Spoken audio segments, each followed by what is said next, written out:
If you go to the Daily Guide, survey tips Ken to win 52%. This is the NPP Flagbearer race. More from the Daily Guide. Ayawasu East by-election. Baba Jamal locks horns with tourist widow. And sold public lands to be reviewed. This is Ama Kofi Boa, the Minister of Lands. U.S. police release Ni Noise prison mugshots. And Supreme Court adjourns 4 Tokonu cases indefinitely. Daily Guide. The Daily Graphic: government takes over illegally acquired state lands. My job creation records put me ahead. Ken Ejapon touts as he woos delegates. CRC recommendation on education. Maintain status quo on mission schools. Christian Council. And energy reforms yield $15 billion. No blackout in 10 months, according to the energy minister. Konfanoche Hospital Cath Lab to be ready in May, CEO. And DBG staff give back to communities. The energy minister says there have been no blackouts in 10 months. That's true, but I'll still urge him that a lot of places in this country don't have quality electricity. We may have the power, but sometimes the power cannot even turn on a fan or even help you to run a blender. So they should fix it. In my neighborhood, as I said earlier this morning, they are trying to fix it, but in a lot of places, especially when you go to the transition zones into the north, what we call low current is normal. So we need to fix all those things so that people can have quality electricity. If you go to the Ghanaian publisher, NPP's 2028 hopes rest on Bawumia. This is Abu Jinapo. Baba Jamal says he's coming to serve his people, and minority blasts government over transport crisis. Well, the chronicle for this morning, Jeremiah chapter 29, verse 11. For I know the plans I have for you, declares the Lord. Plans for welfare and not for evil, to give you a future and a hope. What's the lead story? The lead story here says, Volta cocaine bust. IGP promotes officers who rejected $20,000 bribe. Yes. And the plans of the Lord for his children, the good ones, is that he blesses them and their cups are full and shaking, and so the IGP is filling their cups with promotions. Exactly. Also on the front page, Veep calls for stronger environmental stewardship. I think there's a feature here, Honorable Emilia Arthur, the woman revolutionizing Ghana's fisheries sector. And then back page, Napoli hosts Chelsea in must-win match for both sides in the Champions League. PSG welcome Newcastle to the Parc des Princes today. Dortmund Inter clash to decide knockout places, and Barcelona host FC Copenhagen at Camp Nou. The Economic Times, markets brace for impending policy rate decision, and this is the Economic Times, Monday 26 January to Sunday 1st February edition. Fuel price war shaking Ghana's petroleum sector, and communication is policy. Primpag and BOG partner to combat economic misinformation. Now, the insight for this morning, towards Ghana's food security, Energy Ministry rolls out solar irrigation pumps to boost dry season farming. Fidel Castro's final reflections, and minority vows tough oversight as Parliament resumes work. This current government performance has been good so far, and I hope it continues. That's according to Gabi Asare Ochre Dako. The Daily Gist, Deputy AG storms court with 4 commandos. Bawumia is MPP's strongest choice for 2028. This is Abu Jinapo. Minority blast government over lithium deal withdrawal. And First Sky sponsors 6 successful kidney transplants in Ghana. And NPP tightens rules on Saturday presidential primary. The Business and Financial Times, DPC to sanction non-compliant institutions. Despite diplomatic gains, citizens face structural mobility barriers, and system-wide failures plague MMDA's financial management. Standard Chartered flags strong 2026 returns amid an AI boom, edges diversification in its 2026 global market outlook, and Newmont donates critical medical equipment to Kolebu. We can go online now. My Joy Online. Joy News gets results as Mahama Care settles 210,000 bill for midwife battling brain aneurysm. There's a photo of Obobia presenting the check to the hospital. And Minority cries foul as 33 bills are rushed through Parliament under certificate of urgency in 2025. And on this, Dafia Mekpo posted on social media of the bills that were passed under a certificate of emergency under the NPP administration, saying that the minority really doesn't have a case because they actually did more. An abuse of democracy. Minority alleges systemic misuse of certificate of urgency. Government to issue Aisho Speed a Ghanaian passport. And Ayawaso East NDC primary Baba Jamal files to contest, says he's in to serve. Mahama using a Kufuado's roadmap. This is Charles Bisio on Galamsey fight. And 1,033 excavators now tracked as government tightens grip on illegal mining. And GCB Bank has been appointed the collecting bank for the Ghana Sports Fund. GCB also last week signed an MOU with the Federation of Association of Ghanaian Exporters to support exporters in Ghana and to be able to grow more and export more. Now, if you go to citynewsroom.com, mobile money transactions hit 508 billion Ghana cedis in December 2025. This is according to the BOG. And rising housing cost locks Ghanaian youth out of home ownership. Will they survive? That's the question. Now, next week we'll be having conversations on wealth and financial management and all that, and we'll be giving you ideas on some of these things: how to grow your wealth, how to own your house, how to invest properly, insurance, and all those things here on the Super Morning Show. And CD begins 2026 with 4% depreciation against major trading currencies. And fiscal discipline strengthens as Ghana's debt stock stands at 644 billion Ghana cedis. So those are some of the stories on citynewsroom.com. Can get the details now. Yes, let's get the details now. And I think I could just start with the daily graphic for this morning that says, so Cabinet is giving approval to the Lands Ministry and Lands and Natural Resources Ministry to review on a case-by-case basis all public land acquired in the country and the processes for the acquisition of state lands that were not completed before the new government took office have been cancelled. We're told that they want to protect our lands. The Minister of Lands and Natural Resources has said. Again, he says that efforts are being made to digitize land records for effective administration while also decentralizing service delivery to all parts of the country. Mr. Amakofi Boa also said that the Office of the Administrator of Stool Lands and the Lands Commission were ramping up efforts to register all customary lands. Okay.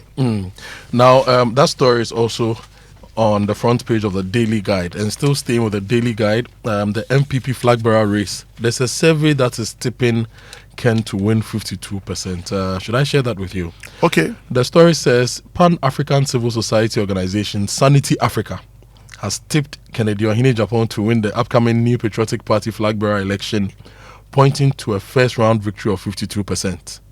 And according to the survey conducted between December 2025 and January 2026 and released on Monday, January 26, Mr. Japan is followed by former Vice President Muhammadu Bawumia on 40%.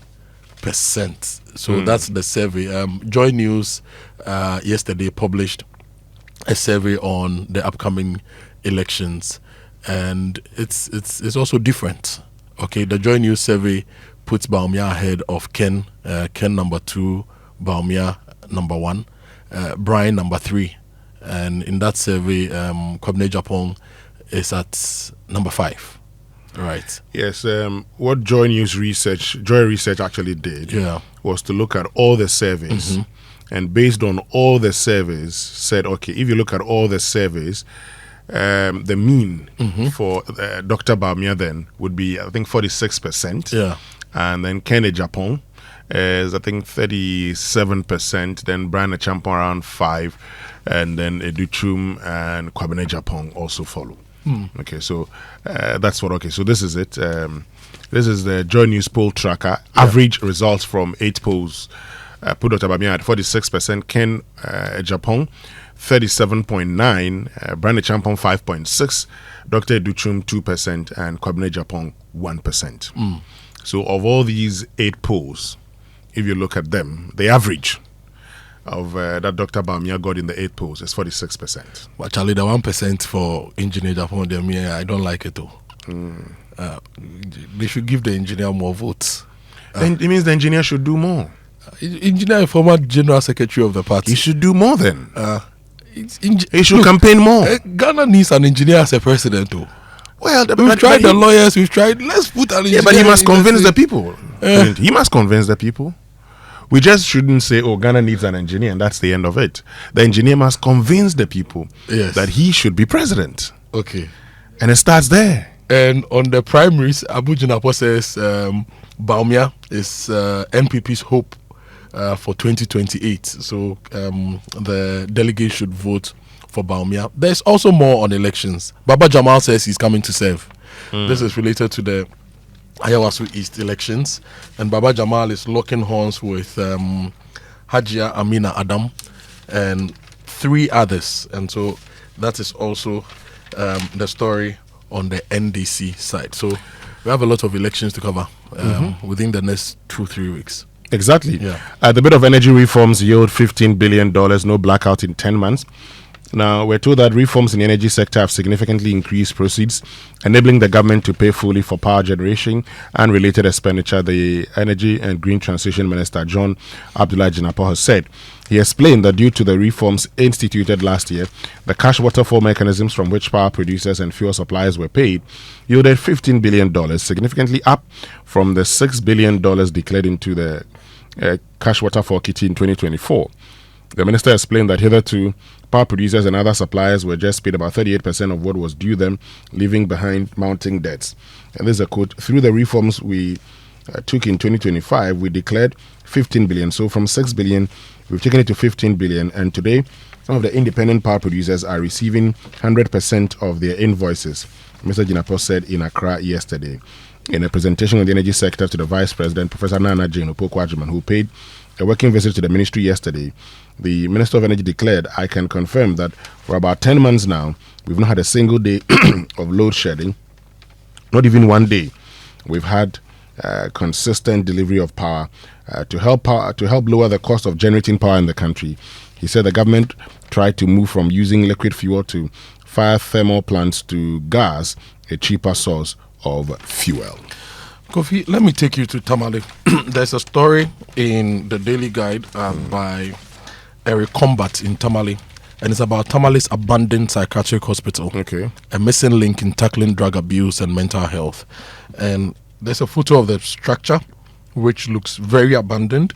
And Eric is advocating for the government to pay attention to this abandoned psychiatric hospital, which will serve the 5 regions up in the north. Okay. And it's quite sad that this beautiful infrastructure is there, not completed, but construction has stalled. Okay.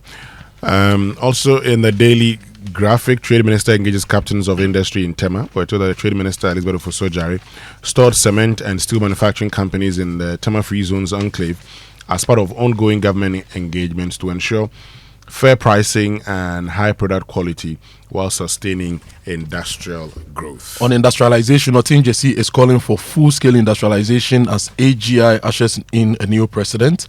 Now, former president of the Association of Ghana Industries, Tony Otinjesi, has urged Ghana to seize what he described as a one-in-a-century opportunity to pursue a bold, well-structured industrialization agenda as the global economic order shifts away from unfettered globalization towards protectionism. The managing director of Kama Group, Dr. Kofi Nsiapoko, is the new president of the association, and he's taking over from Dr. Humphrey Anyimdake. And delivering his remarks, Mr. Otinjesi said the incoming leadership is assuming office at a time of profound change and uncertainty in the global economy. And this is the time for Ghana to go all out for full-scale industrialization to assure growth for Ghana. Now, to the Chronicle, Volta cocaine bust, IGP promotes officers who rejected $20,000 bribe. The Inspector General of Police, Christian Tete Yohuno, yesterday promoted 17 police personnel to their next ranks for exhibiting bravery and dedication in the discharge of their duties.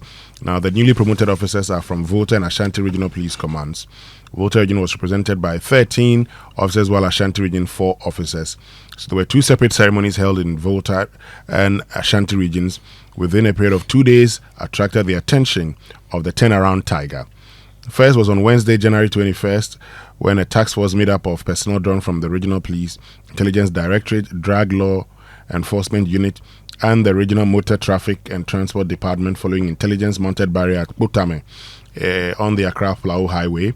A Nigerian-bound Liberty Jeep was intercepted with a consignment of compressed substances suspected to be cocaine valued at 1 million 32,650 Ghana cedis. Wow. The suspect driver, Charles Adenkule, allegedly offered the policeman a bribe of 20,000, which they rejected, and the suspect was arrested and sent to Ho, the regional capital, for interrogation. Then on Friday, January 23, 2026, another team and Regional Criminal Investigations Department, based on intelligence received that narcotic drugs were being transported to Ho, mounted a snap checkpoint at Olatop, a suburb in the municipality.